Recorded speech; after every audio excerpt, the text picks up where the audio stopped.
So kaya ko sinasabing cosmetic change, kahit magpalit-palit ka pa ng sekretaryo mo, ng mga kalihim ng iba't ibang departamento, ang problema, ikaw mismo. Wala pong tunay na unity. Wala pong reconciliation, wala pong kapayapaan hanggat hindi mo inuwi si Tatay Digong dito sa Pilipinas. Hindi na isa sa katuparan yung mga dapat na gawin sa kanyang administrasyon. Ngayon naiintindihan na natin kung ano yung interview niya dito kay Katunying. Kumbaga, ano na yon, pahaging na. Kasi doon pa lang naramdaman ko na may nasisense na ako naknanto ko itong mama na to may ano to merong mensaheng gustong ipabatid kaso medyo nawawalan siya ng yagba kaya hindi niya madiretso. Yun na ho pala yun mga kababayan. Gusto niya na hong tanggalin kung ikaw presidente na nasa matinong kaisipan, hindi nyo ho gagawin yun. Sa totoo lang. Kasi kung nasa matinong kaisipan ka kasi case to case basis. Itong kaso ni Marcos Jr., wala ho siya sa tamang katinuan. Wala ho siya sa katamang katinuan. Kaya kasi bago ka maghalal ng isang iyong secretary o yung gabinete bago ka magtalaga, magkakaroon ng vetting process yan. Hindi naman pwede kagaya kay dating Pangulong Rodrigo Duterte, ikaw ba susunod sa mga gusto ko? Ano ba ang training mo? Sundalo, sir. Okay, sir, yes, sir. Ano nangyari dyan? Diyan sa pamahalan niya, puro sa AFP. Kasi, sir, yes, sir. Magagawa siya. Gagawin natin ang paraan. Yung mga tulak buhay pa ba? Ba't buhay pa? Ano naman yun? Tulak ka mali yun Pagka pinasok mo yan, alam mo yung sampa mo nasa hukay na. Kaya kung magurgur ka, naglaban ka, may problema ka. Ganun lang naman ho kasimple. Kaya kung itatanong nito, ko, yung mga bangag buhay pa? Ano to ka? Ba't buhay pa yung mga yan? Gagawin. Namimiss ko na si Tatay Digong sa totoo lang mga kababayan. Kung mayroong mga nangungulila kay dating Pangulong Rodrigo Duterte, isa ho tayo sa mga nangungulila. Tayo ho dito sa PH Update. Mga kasama natin dito, panigurado.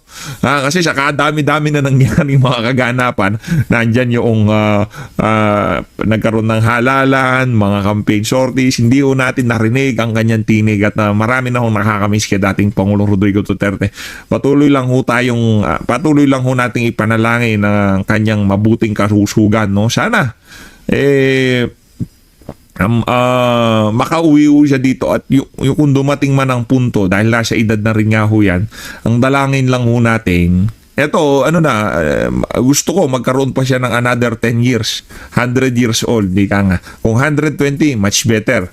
Pero kung hanggang saan man ang bibigay sa kanya ng may kapal, pagpapasalamat ho natin yan. Pero sana, kung bago man dumating yung punto na yon, yung kanyang pangarap na hindi ho siya, kung sakali man, magurgur sa isang banyagang bansa. Gusto ho niya talagang magurgur sa kanyang lugar sa Davao City. Ang lugar na pinaganda niya, pinaglingkuran niya ng napakahabang panahon. Ako, nagiging emotional tayo dito.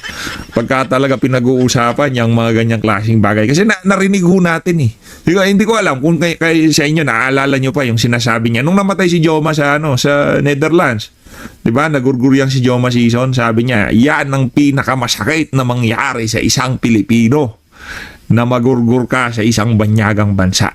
Yan ang pinakamasakit. At kung yun tinuturing ni Tatay Digong na isa sa pinakamasakit, yun hong pinakaayaw nating mangyari sa kanya. At kung nangyari man sa kanya yun, dahil sa kagagawa nitong singagba, walang kapatawaran ho yun mga kababayan. Bilang taga-suporta nitong si dating Pangulong Rodrigo Duterte. Pati kaapu-apuhan nitong si Marcos Jr., kung tatakbo man sa politika, ikukwento ko sa akin kaapu-apuhan na wag yang iboboto dahil nasa genetic na ang pagiging gahaman sa pwesto, pera, kapangyarihan at lahat na. Yan ang ating ikukwento. At doon sa mga kaapu-apuhan nyo, ikwento nyo na rin ho dahil baka makapambudol pa yan si Sando. Big challenge na, diba? Na kinakaharap po ni Secretary Vince Dizon. Masipag yung mama, masinop, at talaga namang nais in fairness kay Vince Dizon, isa ho sa may matinong nakuhang gabinete ni Marcos Jr. yan. Pero kung ako, sabi ko nga, kung ako si Vince Dizon, wala, hindi. Kasi iba kasi pagka presidente siguro nag-alok ng pwesto, di ka makatanggi, no? Lalo na kung meron kayong kaibigan na kaibigan, ika nga, merong nag-middleman sa inyong dalawa para kuhanin kanya. Parang, yung dating parang presidente yan eh. Binigyan niya ng mandato ng 32 million kahit na bangag, ika nga, 32 million ang nag-uubliga sa'yo dyan. 32 million na Pilipino. Ganyan ho tayong mag-isip sa PH update. Di ho kagaya ng mga Talyanista at Ensaymada. Basta yan, Duterte, galit. Ganyan, di ba? Yun ang iniisip po natin yung mandato. Kahit na gano'n yung binigay na mandato at gusto mong makatulong at talagang kabisado mo trabaho, bakit ba't di ka tutulong? Ang nanghihingi ng tulong sa'yo, yung bumoto dito sa mama na to, na binudol niya nung nagdaang election. Kaya yung isa sa mga nag-resign, nabalitaan natin, correct nyo ako kung mali ako yan si Secretary Vince Dizon. Tayo ay nalulungkot sa totoo lang. Nalulungkot ho tayo. Kala ko nung pumasok siya, DOTR, parang magkakaroon ng pag-asa. Kaso wala namang political will ang presidente. Kaya parang sablay din ho, kahit sinong maging gabinete nitong si Marcos Jr. Wala akong mangyayari. To create and make a difference in his department and ultimately in the lives of ordinary Filipinos, lalo na tayong mga araw-araw na nasa kalsada, yung mga araw-araw na mananakay, subalit wala ho siyang magagawa sapagkat binawasan yung kanyang departamento ng 91 billion pesos. So, kahit palitan mo ng kalihim ang DOTR, wala hong magagawa iyan. Correct. Sapagkat wala pong pondo. Ganon din po yung Department of Education. And again, I say cosmetic sapagkat propaganda pa lang hong may tuturing ngayon ito eh. Humingi ka ng courtesy resignation, nagsusumite na isa-isa yung gabinete, pero walang katiyakan kung ito ba'y tatanggapin mo. At pag tatanggapin mo, wala rin katiyakan kung mabuti ba yung papalit mong gabinete doon sa lilisanin ng kung sino mang sekretaryo mo na magbibitiw na tatanggapin mo yung courtesy resignation. And again, kung gusto mo ng tulay na reforma, cosmetic change lamang po ito. Babalik tayo sa basic premise. Kung talagang gusto mong baguhin ang direksyon ng ating bansa, iuwi mo si Tatay Digong. Doon tayo magsisimula. Pati yung Palakpakan natin yan si Atty. Vic Rodriguez. Solid. Talagang sa mga laban ho natin dito sa ano na to, sa mga nangyayari sa social media sa ating bansa, hindi ho tayo nag-iisa. Habang merong nananawagan na kung gusto nyong umayos ang usapan, iuwi nyo si Tatay Digong dito. Mangyari na mangyari, hindi aayos ang usapan hanggat yung presidente namin nasa The Hague, Netherlands. Yun lang ho yun mga kababayan. Presidente namin yun eh. Di ba?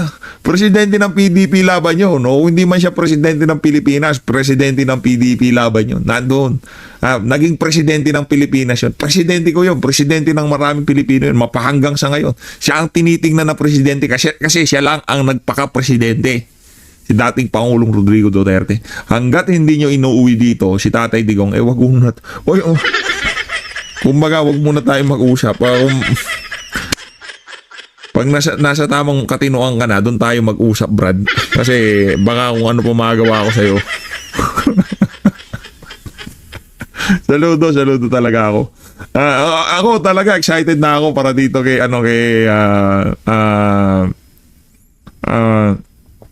Pastor Apollo Kibuloy. Sana Pastor Kibuloy makaano na ho kayo, makalaya na kayo dito sa mga development na to, no? Sana. Kasi wala akong kwenta yung kaso sa sa milyong-milyon, nakita nyo ho yung bumoto kay Pastor Apollo Kibuloy. Sa milyong-milyong mga taga-sunod niya, si alias Amanda lang ang nagreklamo. Ng tokwa. Ilang milyon yun? Kulang-kulang 7 million. 7 million yung bumoto kay Pastor Apollo Kibuloy. 7 million, iisang alias Amanda lang ang magrereklamo. Pambihira. Ang tokwa. Kung ano yan, nasa 100 nakapila sa DOJ, mag-iisip na ako yan. Ako, Pastor, yariyo kayo dyan. Parang, di ba? Pero isa? Sabagay, di naman hutang ang ating mga kababayan. Kumbaga, nadadala sila sa propaganda. nadadala sila doon sa mga splice clip nitong si Pastor Kibuloy. Pero kung malaman nyo lang ho kung anong mga ginagawa niya sa buhay niya, baka mahiya pa ho kayo sa sarili nyo. Pilantropong napakatindi ho niyan. Meron ho siyang mga pinapagawang mga bahay para sa mga batang mga walang magulang. Ika nga, talagang tinutulungan ho niya. Mga bata, mga walang magulang, yung mga tipong kinukup-kup ho nila doon sa kanyang foundation, no? Malaman nyo lang ho yung mga sa mga susunod na video, iisa-isahin ho natin yung mga advocacy yan itong si Pastor Apollo Kibuloy na hindi pa siya presidente, na hindi pa ho siya senador, hindi pa wala pa ho siya sa politika, sariling pera ho niya, ginagamit niya ho para makatulong sa ating mga kababayan. Bilib lang ho tayo noong nakilala natin siya. Ibang klase ho talaga, sa totoo lang. Hindi na eleksyon, hindi na politika. Baka sabihin nyo, namumuliti ka lang yan si PH, tumatakbo yan si Pastor. Hindi ho. Kung malaman nyo lang ho, yung merong mga foundation yan, yung mga batang mga homeless tinutulungan. Yung mga batang iniiwan ng mga magulang kung saan kinukup-up ho. Meron ho mga nagtatrabaho doon. Parang mga batang bahay kalinga, parang ganun ho yung niya, yung datingan, ika nga. Meron ng mga ganong klaseng programa. Nakakabilib lang ho. Kaya yung alias Amanda, nako, pag alis ni Boying, nako, Pastor, ano yan? Ayos. Ika nga, welcome back, Pastor. Pagka nandiyan na si Pastor Kibuloy, magsasalita si Pastor Kibuloy, magsasalita si Atty. Vic, magsasalita. Nako, ang dami ho nating ika nga, ang dami nating papakinggan. Ang dami ho nating gagawan ng mga reaction video. Excited ho talaga tayo kay Pastor Kibuloy. Madiin kasi bumira yan. Lalo na sa mga makakaliwa. Naku, napakadiin ho niyan. Basta mali, talagang sasalansanin niya si Pastor Kibuloy. Mga pagpapatawag na gusto raw niya ay unity, gusto raw niya ay peace, gusto raw ay reconciliation. Propaganda stunt lang din po ito. Correct. Saan ka makakakita na yung mismong commander-in-chief, yung chief executive, yung presidente ng Pilipinas, sinabi niya, nais siyang makipagkasundo, nais siyang makipagbati, nais niyang magkaroon ng reconciliation sa mga Duterte. Saan ka nakakita? Isang Yusek, pinasisinungalingan, yung mismong lumabas sa bibig ng kanyang principal. Yusek lang ito. Yusek lang ito. Iba yung sinasabi,